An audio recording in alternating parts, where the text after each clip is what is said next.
What's up, guys? We are back with another retro Spider-Man wave figure, taking a look at the counterpart to the new Spider-Man figure. We've got a new Peter Parker figure with what might be my favorite bonus head in this entire wave, because I'm very excited to put this on other Spider-Man figures. So we've got Peter here on the retro-inspired card back, giving off those Toy Biz vibes, those 90 cartoon vibes. Spider-Man logo up top. You've got some artwork of Peter there on the side, and then the figure, of course, in the bubble. You've got some artwork on the back, and then a write-up for Peter himself, as well as a little bit of a cross-sell. So let's do it. Let's pull him out and take a look.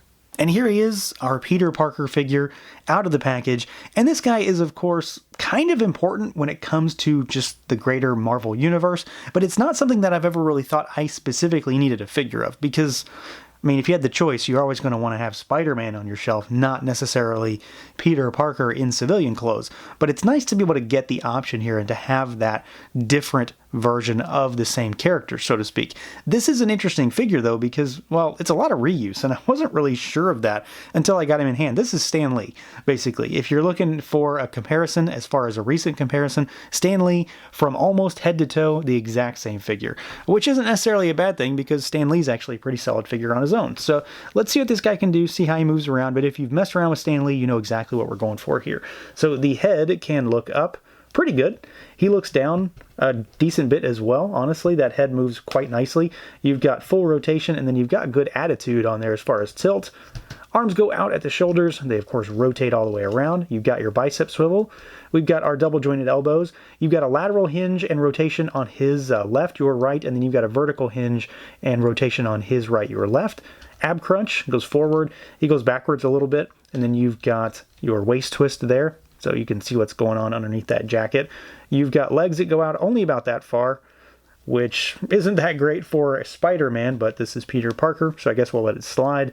They kick forward, they kick backwards, thigh cut, double jointed knees, and then you've got your rocker, and you've got hinges down at those ankles. He isn't as impeded as Stan as far as the upward forward kick, but he still doesn't have a whole lot of upward tilt onto those ankles.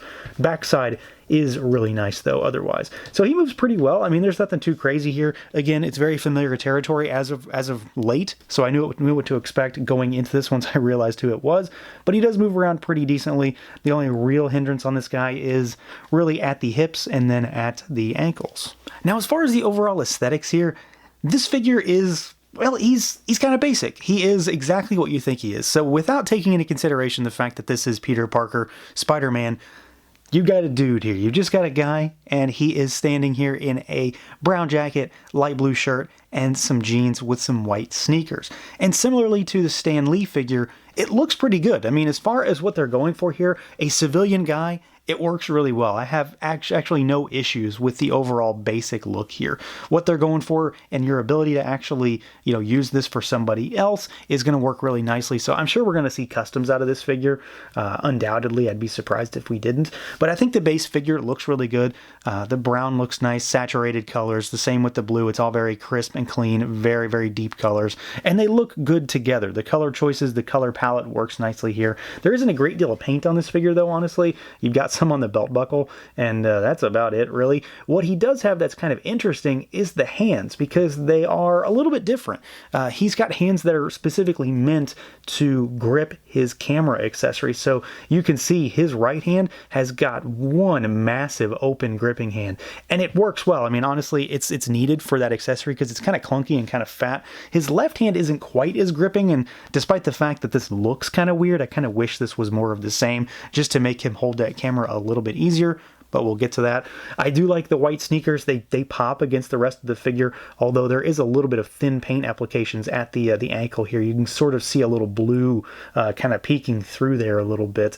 Otherwise, though, it looks really good, especially from the front. So the base figure, I think he looks good, and it's just a civilian guy, so there's not a whole lot to really take in here. It's kind of a what you see is what you get. Certainly looks like any Joe Schmo on the street, but of course we know it's Peter Parker. But then we've got this head sculpt to talk about, which introduces one interesting detail. And of course I'm talking about the glasses here, because honestly, I get the idea behind what they're going for here, but I can't get over how goofy these look on this figure. They look just way too big in many respects, specifically the lenses and just the color. The stark white, it goes for a way too cartoony look versus the just regular guy look. I mean, it doesn't look like the glasses really match. And honestly, when I look at this, I can't see anything but Kevin from Sin City, if you get that reference. So Elijah Wood's character in the movie, for reference's sake, and how his glasses always looked so stark white.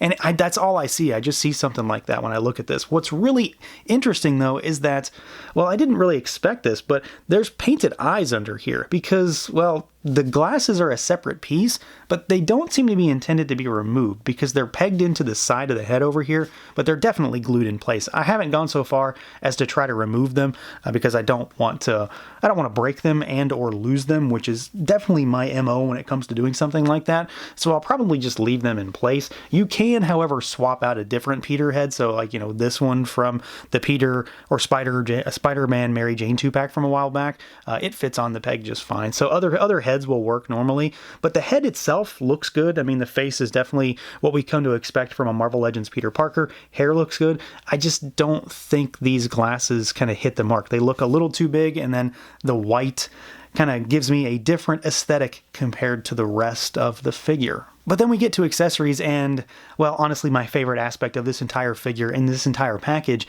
is this extra head sculpt, because it's something that I've really wanted. I've wanted a Spider-Sense head, and that's really what it is, and I'm kicking myself now for having never bought a Spider-Sense effect from anyone, but that's going to be remedied very soon because he definitely needs it, and honestly, I kind of wish they included one here. But here we are. So we've got the half-masked, half-unmasked head sculpt here that gives you the idea that he's in danger, and I really like this. This goes in line with the style and the look that they've got for the new Spider-Man, and it does fit that figure as well. And then the other side gives you a very worried look. He's definitely looking like he's, oh crap, I'm in danger.